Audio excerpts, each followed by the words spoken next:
Ազատ գյուղի կացարանում 15 զինծառայողի կյանք խլած ողբերգական հրդեհից գրեթե 3 տարի անց գործով առաջին դատավճիռն է կայացվել։ Մեղադրյալ կրտսեր սերժանտ Ռադիկ Մաթևոսյանին դատապարտել են 3 տարով ազատազրկման։ Ըստ գլխավոր դատախազության, Վաշտի հերթապահ Մաթևոսյանը, որը պատասխանատու էր վառարանի համար, անհարկի բացակայել է կացարանից։ Դրա պատճառով չի նկատել ու չի փորձել կանխել կապիտան Եղիշե Հակոբյանի առերևույթ վառարանը բենզինով լցավորելու գործողությունը։ Կացարանում գտնվող 15 զինծառայող մահացել է, 3 ստացել տարբեր աստիճանի այրվածքներ։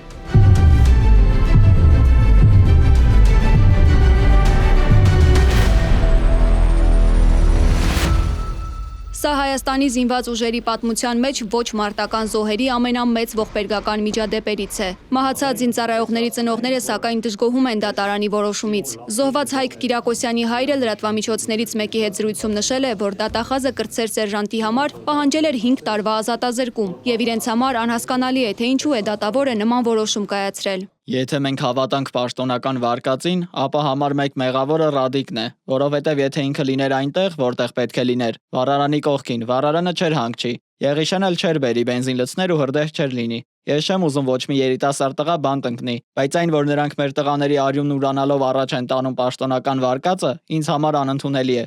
Հենց ողբերգության օրը կառավարության նիստում վարչապետն է ներկայացրել դեպքի վերաբերյալ առաջին պաշտոնական վարկածը։ 5 լիտրանոց տարայով փորձ է արվել բացել, լցնել վառարանի մեջ։ Բնականաբար, երբ որ արդեն բաց կրակ է եղել, այրվել է ոչ միայն վառարանը, այրվել է նաև բենզինը, այրվել է նաև հրդեհը անցել է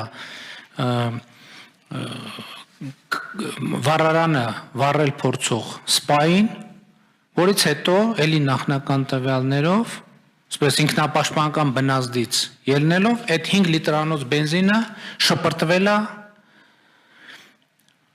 Զորամասի կացարանի ուղղությամբ։ Վարկածը դատարանում հաստատել է գլխավոր մեղադրյալ Եղիշե Հակոբյանը, հայտարարել, որ իր պատճառով է հրդեհը բռնկվել, հետո բղավել է, որ տղաները դուրս գան, արձագանք չի եղել, եւ մտածելով, որ նրանք արդեն դրսում են, ինքն էլ է հեռացել։ Մտածելով, որ ես նրանք դուրս կգան, օգնեն։ Իմ մտքով եկել որ ասի ես դուրս կգա եւ ազատները պիտի փոխեն ես դա է սխալը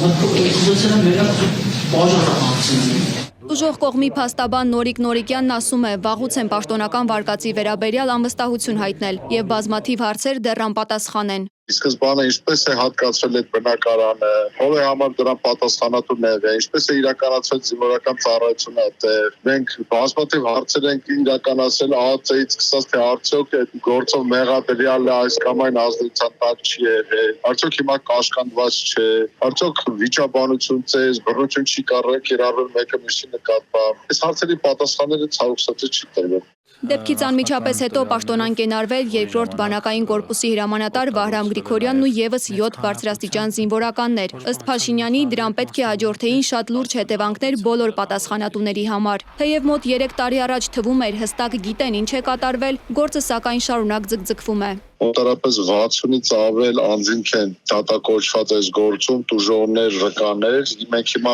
շուրջ 40 տուժողների եւ վկաների ենք հարցաքննել, դեռևս 20 անց կա հարցաքննության։ Դեպքի վայրում մի քանի անգամ փորձարարական զննություն է իրականացվել, բայց քանի որ ըստ Նորիկյանի տեղում եղած փաստերը խեղաթյուրված են, ստացվում է դա էլ գործին չի կարող օգնել։ Մենք սկզբանը արձանագրել ենք, որ դեպքի վայրը խախտվել է, ուրեմն այնտեղ դեպքի վայրի խախտման արդյունքում չափից դուրս կարևորագույն հետքեր են ոչնչացվել կամ թաքցվել կամ վերացվել։ Զոհվածների ծնողները շարունակում են բողոքել։ Նրանք ենթադրում են, որ կատարվածը դիտավորություն է, իսկ տղաները մահացած են եղել նախքան հրդեհը։ Մերի Դանիելյան, Free Open Media։